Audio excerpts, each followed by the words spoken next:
right, we should be going live in a minute. Hi, Joe. Hi, Gord. Hi, Andy. Okay, we are live. Let me go to the Cryon screen. It says, hi, this is Rabbi Brian, the Saturday service live. I have a whole community of people who are on my monitor that I can see. And I can't get that little picture-in-picture box to work today. I'm going to try one more thing. No, I can't seem to get the picture-in-picture box to work today, and that's just making me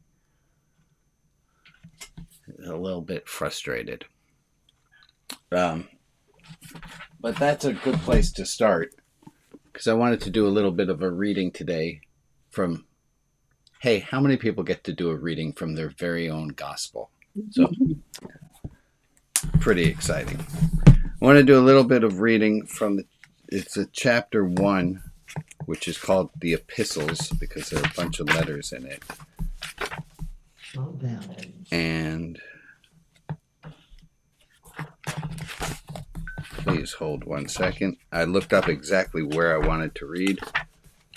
We are in chapter 2. Oh, come on, Brian.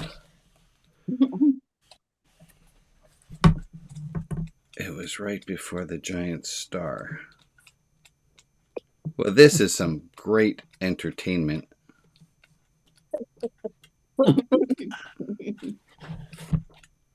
About time. Here it is. Here it is. Here it is. Here it is. Here it is. I'm going to put it on the screen right next to me.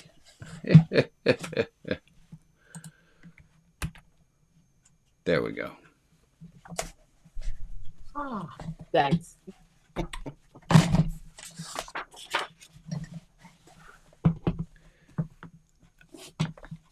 Oh, that's just not going to work. I'm going to just read to you without you getting to see the words. So, sorry, we're just going to do it that way. So, right in the book where I'm reading from, I talk about giving out stickers. And as many of you know, here on the service, I will often say to someone, are you proud of yourself? Would you like me to send you a sticker? And I picked this habit up back when I was full-time teaching in high school. And I would give stickers, and we came to have a sticker economy. So it says here, I carry smiley face stickers around to give one away when I like. Luis, you get a sticker for interrupting and asking me to explain. Nicole, you get a sticker for helping Matt. And Matt, you get a sticker for asking Nicole for help. Taryn, you were on time and sat in your seat ready to go before the bell for the first time this week. It's sticker time. What color do you want? Some put stickers on the cover of their binder to brag among themselves. They love it. High school kids want love, to be seen, just as much as 10-year-olds do. They're just not as good at asking for validation. What about you? You are an adult, and adults are about the same as high school students, but worse. We all want to be seen for who we are. We just, for the most part, stink at asking for hugs, or stickers, or love. I'd like to suggest that we re-examine this default. I would like to suggest that we re-examine this default position. Why can't we ask for love? Why can't you be the most effusive, most loving person all the people you know? What have you got to lose? Our societal collusion to answer the question, how are you, with anything other than an honest answer is a choice, a poor choice.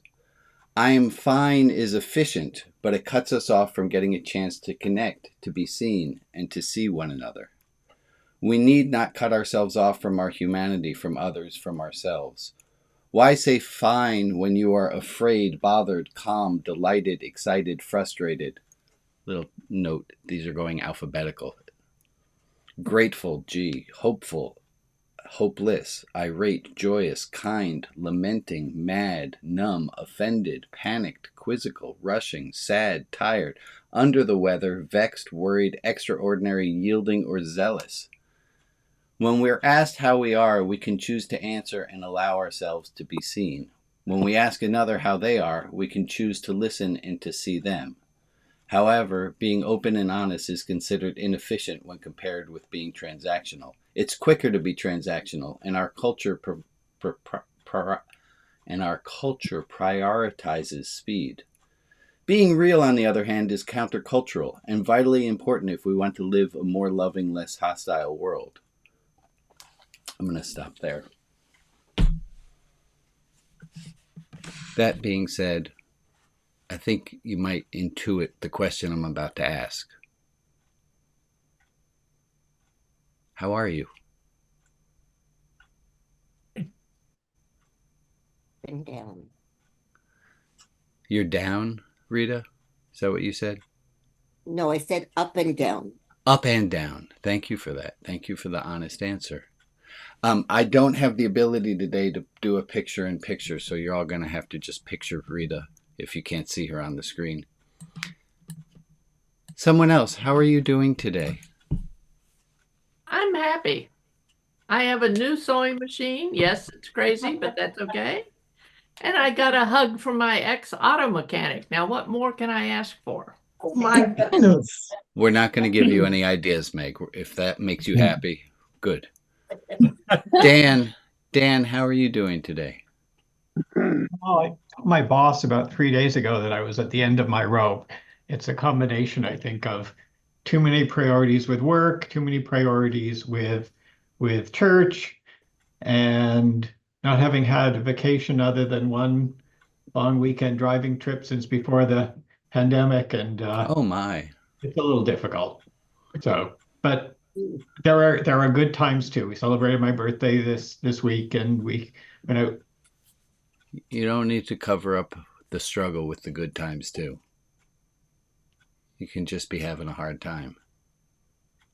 And yes, you're right. We do live in both and that story about which wolf are you going to feed is always true. But right now, we're just looking for honest. How are you? Roz, how are you?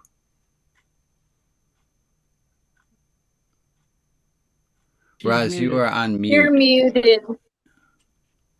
That. Okay.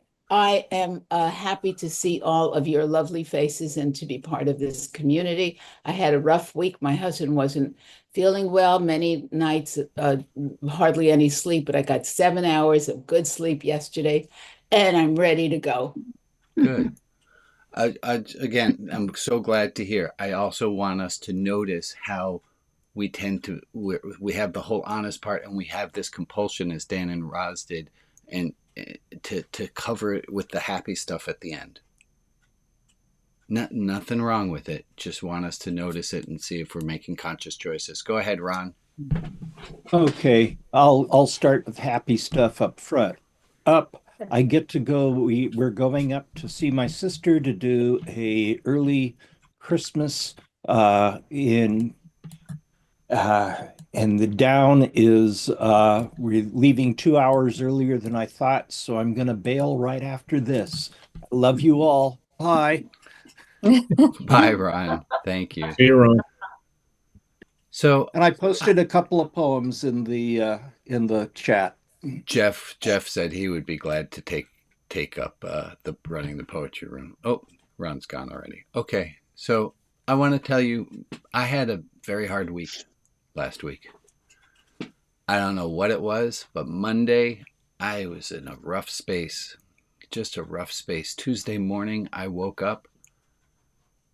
I didn't want to get out of bed, and that's a new thing for me. I usually wake up Tuesday morning. I was on the struggle bus hard.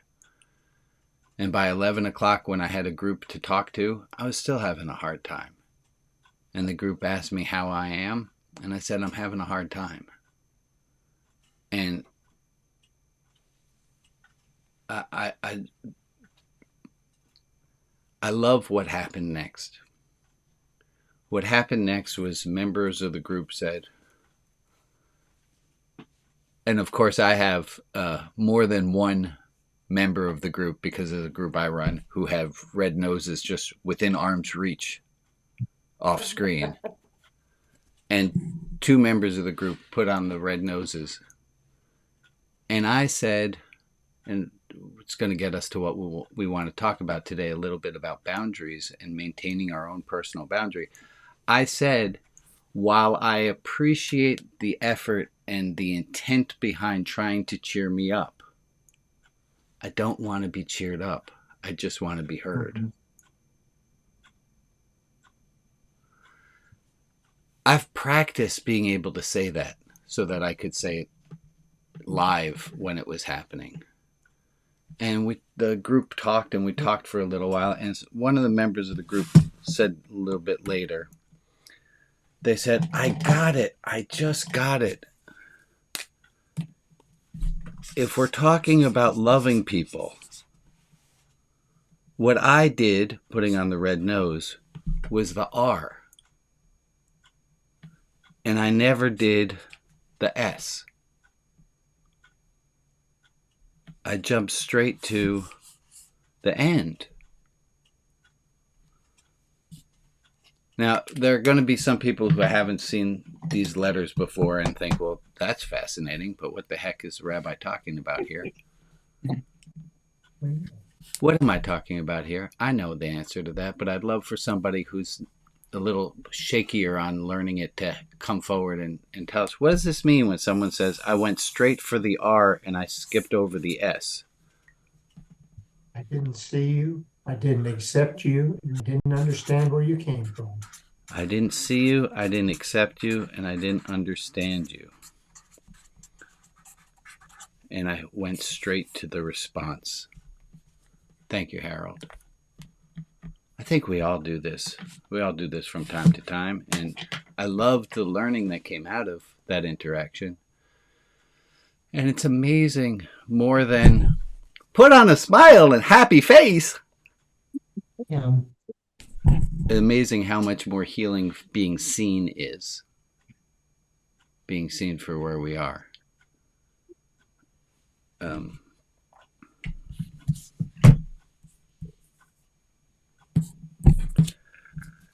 going to bring in a different thought. Just lost it. I want to make a correction to something that I've said in the past.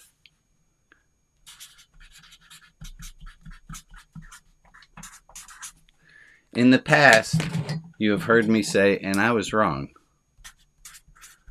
that the number of complaints that you have in a day, when subtracted from the number of conscious moments of thankfulness, I don't know how many L's thankfulness has. One of those might be optional. Many as you want. Thank you, Jeff. I used to say that if we take the number of moments that we are actively thankful and we subtract out the number of complaints, we wind up with our gratitude. And I have made the mistake in the past of saying that we need to limit our complaints. And I don't think that's true. I think what we need to do is to limit our I don't know how to sneak this word in.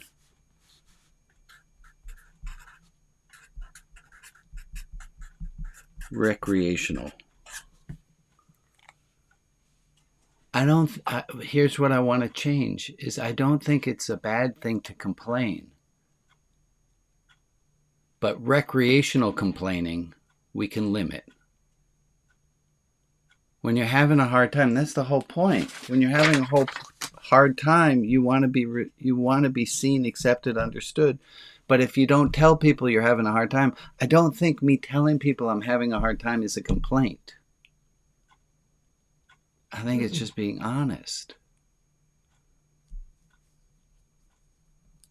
What do you call recreational?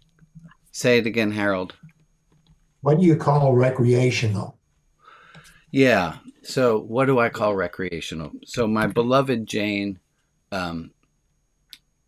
Emmett, I don't know where to start this story, but Emmett's about 2 years old.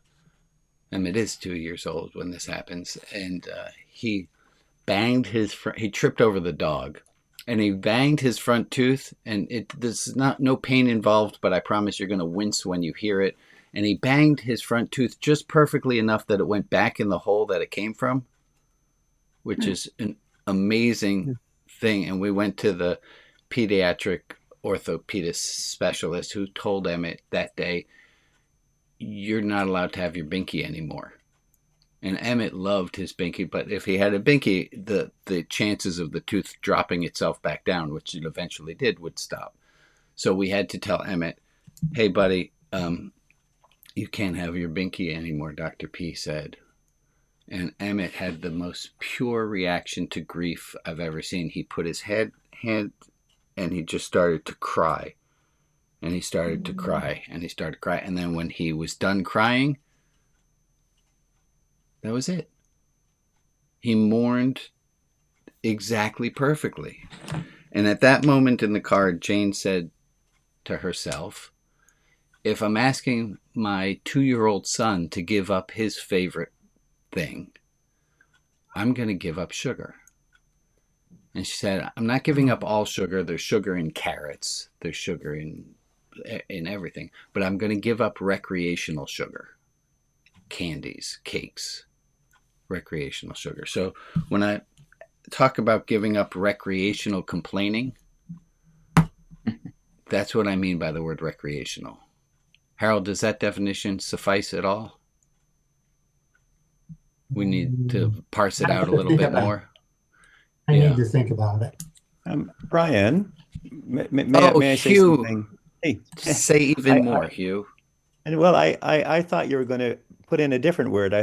I was anticipating you were going to put in habitual, because I find the complaining sometimes can become a behavior or a habit. And what I find interesting about myself is that it becomes a habit that I have with certain people who also like complaining. And in my attempt to connect with them, I share in this habitual practice of complaining. And I think that's something that's very different from what you've articulated earlier, meaning just an honest response to a question, how are Correct. you? But I think that sometimes we behave certain ways without even thinking of it. And I see it in people that it just becomes a mental, a habitual thing. People don't even think that they're doing it. And anyway, just a thought. Yeah, I would agree. There are times that I don't think that I'm in habitual complaining. I learned from my friend Jill. I was griping to her about something, and Jill said, have you already told this story to 3 people? Yeah? Why?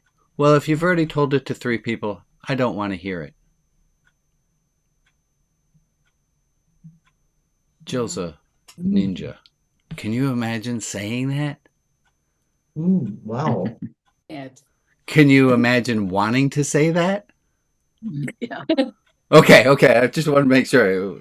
So, and to anyone watching on YouTube and Facebook, I apologize. I can't put my friends' faces up on the screen today, but they all said they could not imagine saying it, but they would enjoy saying it. So today I want us to talk. Yeah, go ahead, Derek. Yeah, I just wanted to mention that if you look at the word recreational, it really means recreate.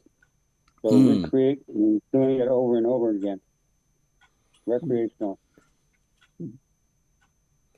I saw your thing on recreational as being sort of minor complaints. You know, my husband didn't put the dishes in the right place. That doesn't. That's not a biggie. So I think. Here, love you. Now I lost my piece of paper. So help me out. How would we change this piece of paper? Oh, I like the recreational idea. Okay. Yeah, I do too. Because those are when you say you're not doing well, that is not minor. When you say dishes aren't put away correctly, somebody can do something about that. Well, let me forcefully complain about the fact that I did all the fucking steps right and I saved the goddamn settings and I restarted the computer twice so that I'd have all the microphones and cameras to work. And is that recreational complaining? No. Middle of the road. Right? Yeah. I think it would be different if I had this amount of anger and it's 7 days from now. But there's something, so there's maybe recreational and timely.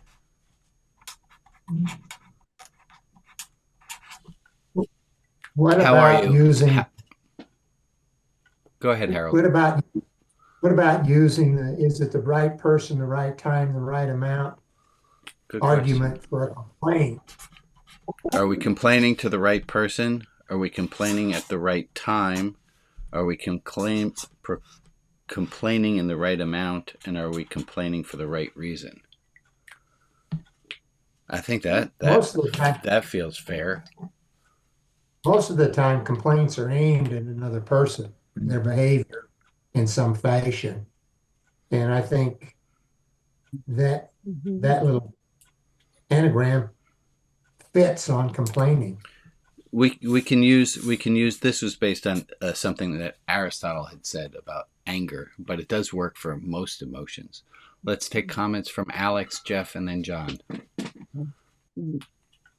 So I wonder if sometimes complaining is not really a complaint, it's an asking for help. Yeah. Because sometimes people, when they complain, sometimes people, as you pointed out earlier, are, especially adults, are not good at asking for help. I'm having trouble with my computer this morning and I don't know how to fix it. Can you help me? Mm-hmm. As opposed to my damn computer isn't working and I've rebooted 3 times and it still doesn't work. Which and just for Al Brown, who's watching, and Maria, I think, also gave me a hard time. Said, Brian, you need to hire somebody to help you with this stuff. I did last Thursday, and so the fix is in its way. We're just not there yet. I know I had some people's other comments after Alex. I forgot what order that was. Jeff and then John.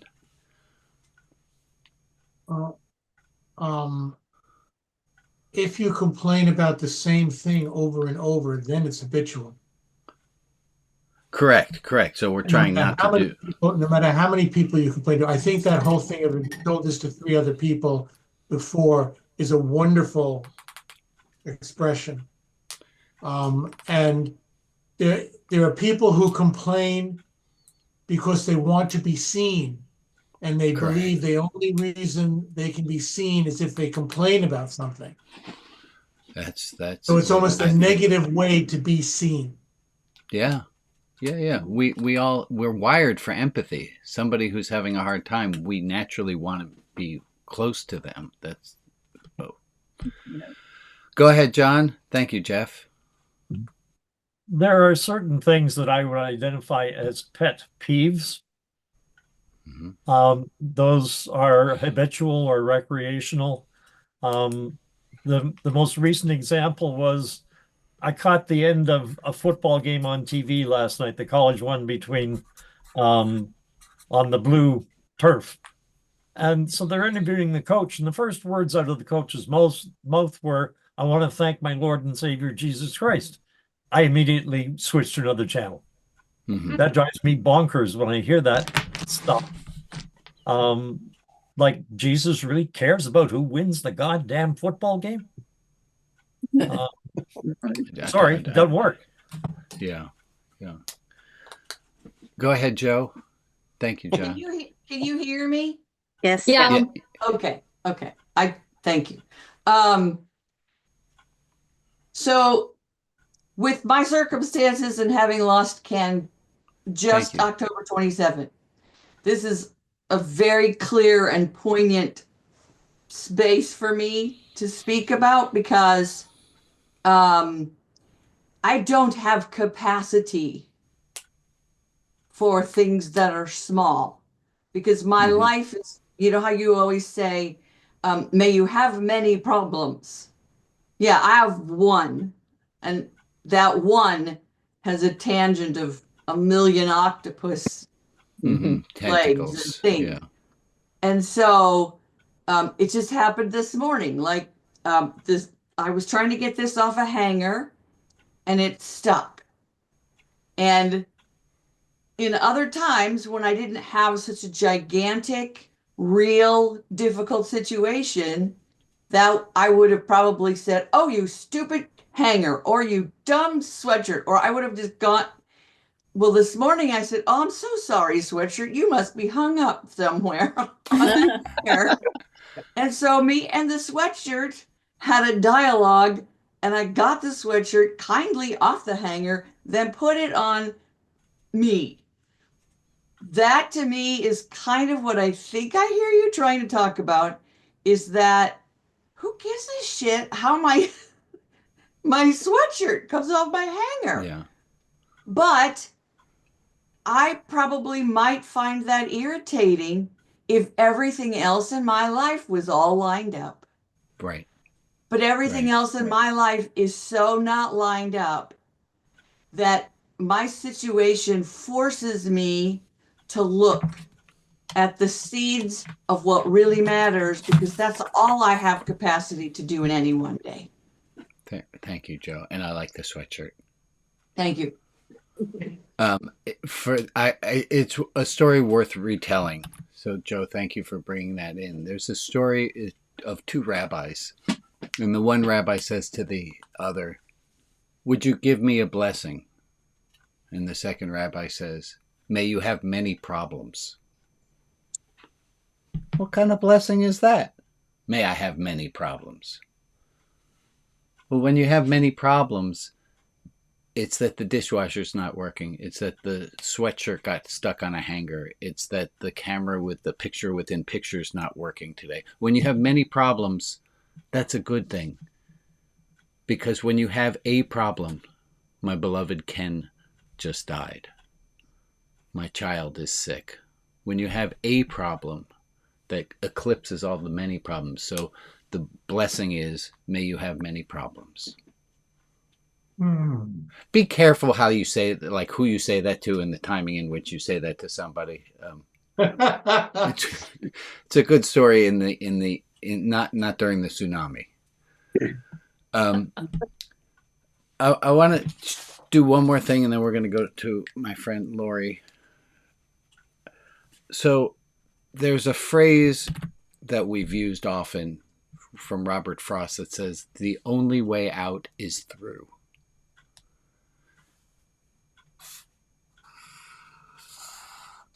And here's me. Here's me falling down into a bad mood and having a hard time. What I have learned to do, and this takes practice, what I have learned to do, instead of while I'm falling, holding on for dear life and slowing myself down on the slide, I've managed, and I learned this from my friend Larry, not normal Larry, but other Larry. I learned this from Larry Lincoln, and he said that the more you just allow yourself to go with the emotion of what you're feeling, the easier it is to bounce back out on the other side. It's not an easy thing to do. And I add one more thing in. I was taken, and this is me blowing my own horn a little, but I'm really proud of myself that I was able to, on Tuesday and then Wednesday, I noticed a pattern that I was having a really hard time in the morning until early afternoon, and then it lightened. And then by yesterday, it all had gone. But I was able to be in a bad mood, but be in an okay mood about being in a bad mood. You hear that? That's like a Jedi trick. It's really hard to do. I had two quotes at the ready here. This one from Krishnamurti. The ability to observe without evaluating is the highest form of intelligence. The ability to observe without evaluating is the highest form of intelligence. And there was another version that was just like that here. It's from Aristotle. It is a mark of an educated mind to be able to entertain a thought without accepting it. It's a mark of an educated mind to be able to entertain a thought without accepting it. I was able to be in a bad mood without being underwater from being in a bad mood. It's a trick. And being able to say to someone, they say, "How are you?" And being able to say, "Well, actually, I'm in a bad mood." But saying it without reopening up the floodgates and the injury, being able to jump to, okay, I'm going to stop talking now because I'm trying to sum all of this up. And I think you got what you got from it. And if it packaged neatly with a bow, that would be neat. Oh my gosh. So I'm just looking at the clock. It is 8:30, which means a half hour has already gone by. And this is one of my favorite times of the week. And I wanted to slow down. So let me just slow down. Because the other option is, hold on one second. The other option is I can try to cram as much more in as I possibly can. But I don't think that's going to leave me feeling as good. That's a little bit like the recreational. Okay, go ahead, Dolly. Thank you. Save Before me you from move myself. on the complaining, the right time, the right person, the right time, the right amount, what was the dot representing? Oh, that's not a dot. That's a raisin. That's a raisin. Because to be able to, thank you, to be able to be angry at the right person at the right time, the right amount, and for the right reason. Right reason. Yeah, okay. Thank Works you. in French. Does it work in French? Oh, fantastic. Yes. So this is maybe next time I'll call it a dried grape. No, it's reason. I didn't know how to draw the picture for reason. Thank you, Dolly, for asking. Dolly, you get an extra sticker for asking when you have a question. We're going to go to, there's a hand up. Roz, go ahead. Hi there. Yes, I just have one, a thought about what you said about, sinking down and staying with that pain, the negative pain. But there are some people who are really so at risk of self-harming that I think you need to be careful, about that, or, giving that kind of advice to people. This is not a medical show. Please take anything I say with a grain of salt. Right. Seek medical. Oh, and here I just realized I can. This is what everyone in the group looked like a moment ago. I took a quick screenshot. There they are live. Al Brown, and then we'll get to Lori. Yeah, I just wanted to add, the whole issue of self-harming is an interesting one. It's kind of a myth that if you talk about what's bringing a person down, that will, or even talking about self-harm, that's going to bring them to act out on self-harm. It would seem the opposite, no? As you said, this isn't a medical show. We're not medical people here, and I strongly am with you in terms of talk to a medical professional. But it's not as I don't know that I can be too sad, so that I can't afford to let myself be sad. Maybe I want to do some things that will bring me up again. But right. I don't think there's anything wrong with going through it. This is counterintuitive. Our desire is to cling onto the side. It seems to be the natural thing, with the exception of my 2-year-old son, who seems to have understood that there's,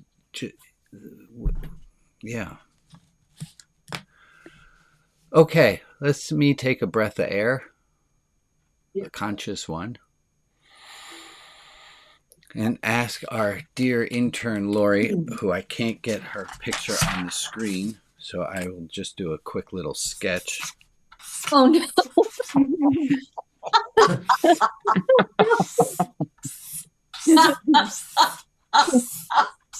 There's Lori. There we go. Go ahead, Lori. Well, You with have that- some with that- pieces of learning that you want to share with us. With that And great then rendition for of everyone me. else, let me give a quick.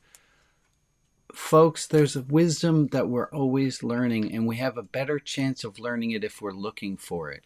And so Lori has been asked as the Religion Outside the Box intern. She's the only person who I have any modicum of authority over in this group. Everyone else is completely autonomous. But I said to Lori when she started her internship, would you please tell us 3 things you learn every week? And the rest of you, I'd love for you to think. I'd love for you next Saturday to say, hey, there's a thing I realized last week. And tell us what it is. Go ahead, Lori. Okay. The first thing I want to talk about is butts, but not bodily butts. My therapist, as I mentioned last week, asked me to talk about, to look at if I really love myself. And so I made a list of things that I love about myself. And I noticed that while I was going through them, each one had a but. And so my goal now is to talk myself through that list without the but, you know? Yeah. We don't need to make an exception for why you should be loving. No, Why you should exactly. love you. Exactly. I love that. Fantastic. Yeah. I'm sure you are the only one who does that. So as that's the case, let's move on to point number 2, that we should love without the but. Point number 2 is, what do you got? I've been doing essays for the end of school, and we were asked in my mission class to talk about what our definition of mission was, mission or social justice, before and after the course. And one thing I realized that I learned, and I'm putting in my essay, is that being a part of social justice and working towards social justice is transformational for us, as well as the people we're working for. And that was very eye-opening for me. Yeah. I'm writing it down as transformation works on the helper too. We're all being transformed. And folks, I can't help myself. It's so close to the thing. Religion Outside the Box membership review. There are 5 to 6 qualities of a spiritual religious life. And I'll give you a hint. One of them was transformation. Can we name out the other ones so that we know them? One's transformation. A spiritual religious life is also more questions. More questions than answers. Ethical hierarchy. There's a hierarchy of values. It's not about me, but it is about me. It's not about me. It's got to be about helping others, and it is also about me. And one more, and I'll give you a hint. Infinity. It has to do with something impossible to understand, some infinite connectedness that we all have. Thank you. And thank you, Lori, for bringing us to that. So transformation, the importance of transformation. Yep. And do you have a third point in there? Yes, I do. I learned in talking this week with other members, I learned about boundaries, and I learned more about boundaries. And the thing that I learned was if someone sets a boundary with you, it is very helpful to understand their reasons why they set the boundary, and to understand what might have started that. Yeah, you know what I mean. To know where it came from. Yeah, to know where it came from. And I think that by looking at the boundaries that other people set for us, we can understand and forgive them if it seems unfair. And that was very transformational to understand that. Thank you, Lori. Yes. There's a quote that I happen to have in my slide deck for today, which was, "Don't judge people for the choices they make when you don't know the when you don't know the options they had to choose from." Yeah, very good. Don't judge people for the choice. Let's talk a little bit more about boundaries. I have here's something that I learned in the last week. We did this with the Tuesday group, that boundaries can tell us where our values are.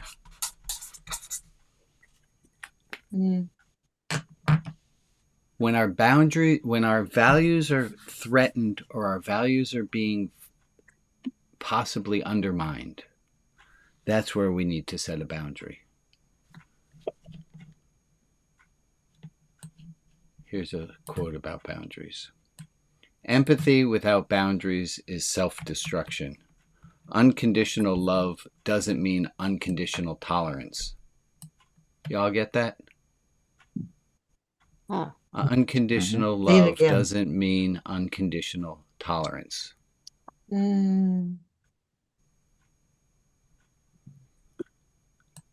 You gotta train your boundaries to be stronger than your soft heart, and your mind to be stronger than your feelings. Otherwise, you'll be drained. So be kind and take no shit.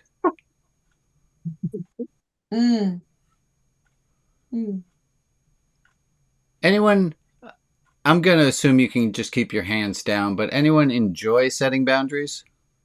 Yes. A little bit? You can I think maybe boundaries are like that. I don't like writing, but I like having written. I don't like setting boundaries, but I like having set a boundary. Yeah, something there is that doesn't love a wall. For Robert Frost. Say that again, Betsy. I didn't catch it. Robert Frost wrote in a poem, "Something there is that doesn't love a wall." Something there is that doesn't love a wall. Robert Frost is also the one who said the only way out is through. The best way out is always through. And I do want you to know that I have, I know some people who are working on other ways out that are not through. They have not come up with any good ideas yet. But I hold faith that some new ideas will arise. Boundaries. I have another quote about boundaries here. You know, I think before you move on, I think that connects with what you were talking about with the complaints thing too. Like, whatever situation you find yourself in, when you have circumstances that allow you only so much space or capacity, which frankly you could decide that at any time. Like, someone doesn't have to die for you to decide to prioritize how much capacity you have for things that don't matter. So yeah. I could take Ken out of the equation completely and still make a decision to decide that my boundaries are, I won't let myself get irritated and need to complain when a sweatshirt gets stuck on a hanger, because that's not a big enough issue to have to make a boundary about.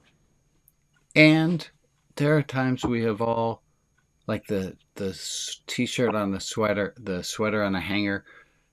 That's it. We're just overwhelmed, and that's the last straw, and we wind up crying hysterically because we couldn't get our sweater out of our hanger. Yeah, it's a kind of spiritual barometer. Say spiritual barometer. It's a kind of spiritual barometer that we've talked about before. Yeah, that's great. That you can know your mood based on how annoyed you are, and then let's add a second step to that. You can know what your mood is based on how upset you get, and then you can express this to someone when they ask you, "How are you?" Mm-hmm. How are you? I must be frustrated because this morning when I tried to take my sweater off a hanger, I nearly broke into tears. You can say that. Mm-hmm. And if you say such a crazy thing, like Joe, you'd shared with us, you start to feel seen. And as we know, feeling seen is the beginning of love. But ain't nobody gonna see you if you say, I'm fine.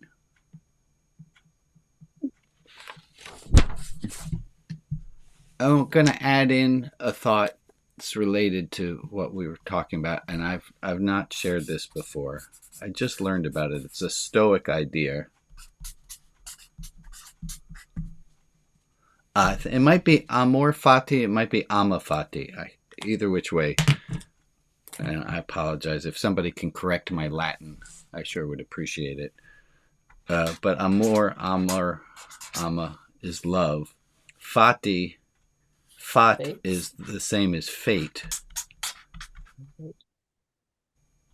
Fate. And the I means my. And there's a Stoic idea that no matter what happens, we should be able to love. This is back to, I used this word 2 weeks ago. I still have a card on the desk that I needed to unpack it. This is about surrender. Now, surrender does not mean giving up. There are things that we have to keep fighting, but surrender means acceptance. And that's what this is, amor fati. Did anyone find out if it's ama or amor? It's amor fati. Amor, okay, amor fati. It's the love of our fate to the best of our ability, for me to be able to say, I'm in a shit mood, but that's okay. And I'm okay with the fact that I'm in a shit mood. It's that next level up. It's being able to love what is. Amor fati. Amor fati. I posted a link to a Wikipedia article on that in the chat. Thank you, Alex. And let's take a moment. We have no more commentary about this. Let's take a moment. Maria, would you help us through with our prayer list? And then we'll move from there. Go ahead, Maria. Okay. These are the people to whom we are sending light and love. Ken in Spirit and Joe, Carolyn, Brandon, Flynn, and Porter, Lauren, Brian, Addie, and Lincoln, and the Ludwig and Applebaum families. Sheridan H., Shirley W., Judy Love and family, David in Spirit and Pat, Conrad and family, Lori and family, Greg, Emily, Candace, Alex, Adam Symbolic and Spirit, Patsy's sister Sue, Arletta, Gwen, Min and Kira, Becca, Nicole, Yuval, Lorena, and Mary, and Jennifer L. If there is another person in our community to whom we can offer light and love, please put their name in the chat, and I will add them to the list on Facebook. And for the people who aren't named, but who are in our thoughts, we send them light and love as well. Thank you, Maria, for that. And if I can get a minute of time clock. There it is.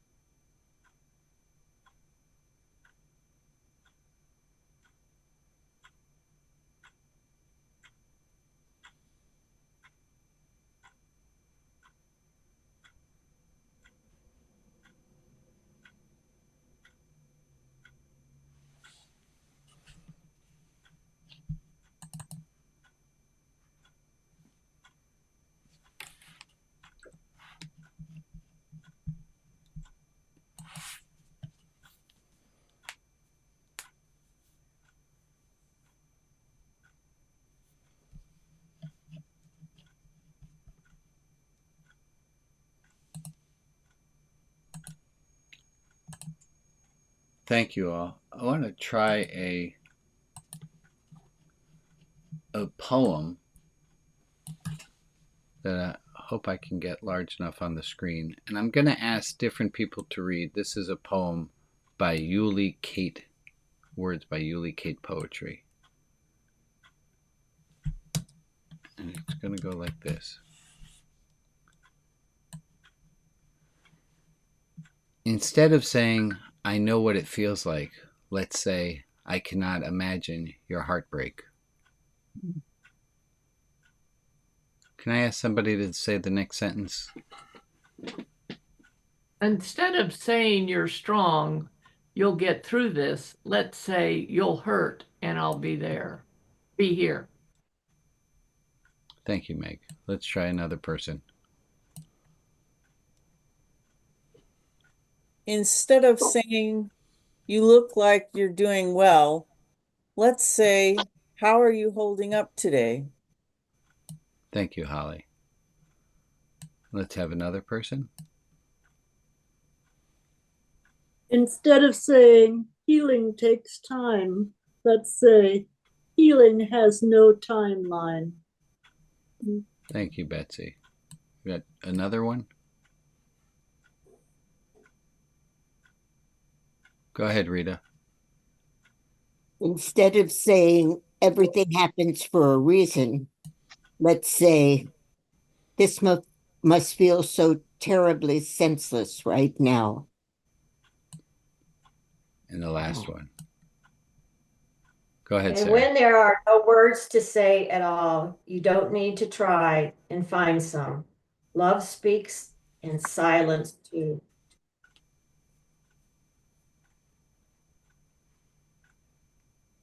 That's great. I love that.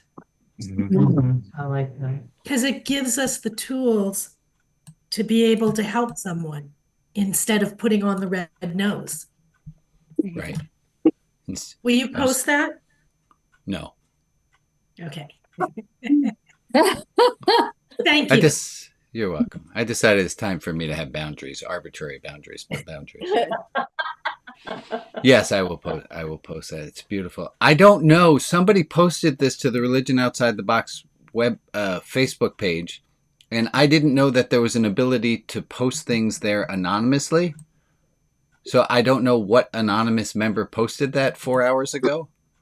But I do also want to thank Holly and Kelly, who are both posting a lot on Facebook. And it's just lovely to see. If you want to go to Facebook/groups/4ROTB. But why am I telling you?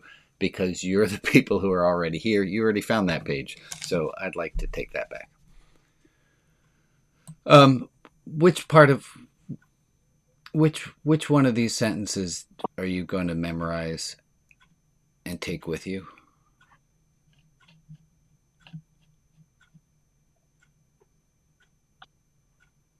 I think for me, the one that hit home the most was everything happens for a reason.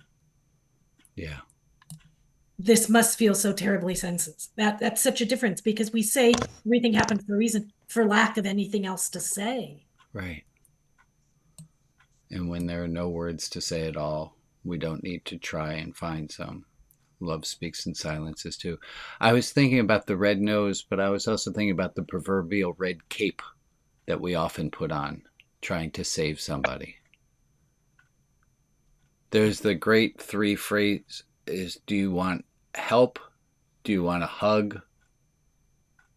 Do you want to just feel heard? I hate acronyms that all start with the same letter because it's hard to keep track of what the things are. I just know there are 3 H's. Do you want to feel heard? Do you want a hug? Do you want to feel held? Want to be helped? Helped. Do you want help? Do you want me to think this through? Go ahead, Dan. Yeah, the variation of everything happens for a reason that I really, really hate is, it's God's will. It's part of God's plan, can't question God's plan. Oh my God, I hate that. That's amazing how I just said that, isn't it? Oh my So, God, I hate that. Yes, I heard that. Yeah. We have no choice but to allow it. Go ahead, Alex. I want to point out that I think that this group as a whole kind of instinctively understands a lot of what's in that list. I was on the receiving end of a lot of that kindness over the last couple of weeks. I know that it was discussed in my absence that on the 22nd of November, Scott and I had to put our dog down. And I have received so many kind messages from people, including one, Rabbi, that you forwarded me from someone who has been watching on the web and doesn't actually know me except for my face on this video. And I really appreciate that. And I think that, for me personally, it meant a lot. Yeah. But also that it reflects something special about this group as a whole, in that a lot of these things that you're teaching, it's more like you're reminding us of things that we already know rather than things that are new. None of this is new. I mean, this, as evidenced by Emmett being able to do it at 2 years old better than. No, but what I'm talking about is sometimes when you learn something, it's like when I learned sign language, I had never been exposed to it before, and yet it felt very much like I was being reminded of something that I had already known. Good. And so a lot of the things that you teach here, I think that in a way you're kind of reminding people of sort of this innate thing. I love that. Thank you, Alex. I love that. That's my goal. Love is not a mystery. We all know how to do it. We just need to be reminded to do it some. I have a few announcements I do want to make. One, I got this beautiful card in the mail, and I just wanted to read it. And it's from someone who said, "Your Saturday services have had a meaningful impact on my life. I'm constantly quoting the rabbi. Thank you for everything. Your services are the best gift that have been given to us." And I that means the world to me.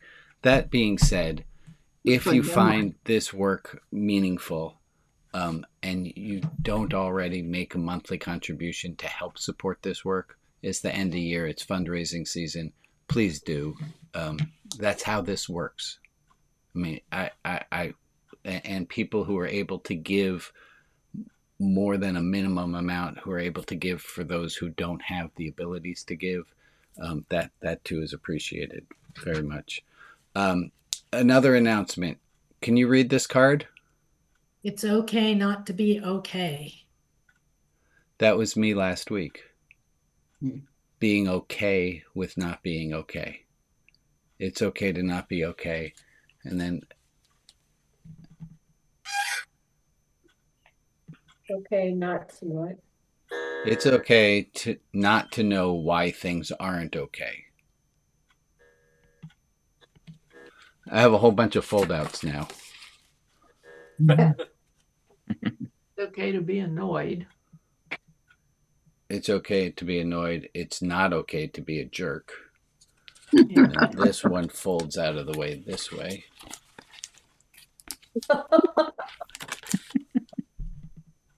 There is lots. There is lots suboptimal. We need to live graciously in it.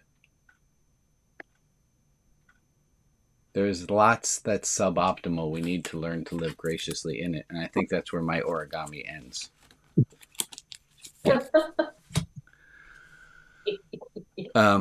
We are going to break into breakout groups in a moment.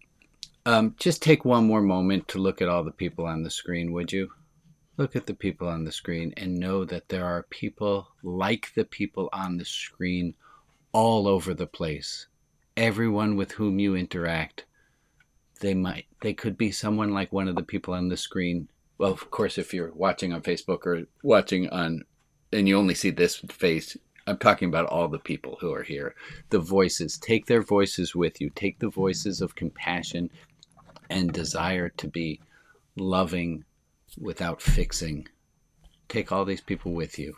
I'm babbling a little bit, and that's really okay. Thank you all for spending this hour with me. I appreciate it. Tell your friends to join as well. And we're going to go into breakout groups. Alex, would you host us? Tell us how to do that. Yes, so I have for this week deep dive poetry, the clergy corner, divergent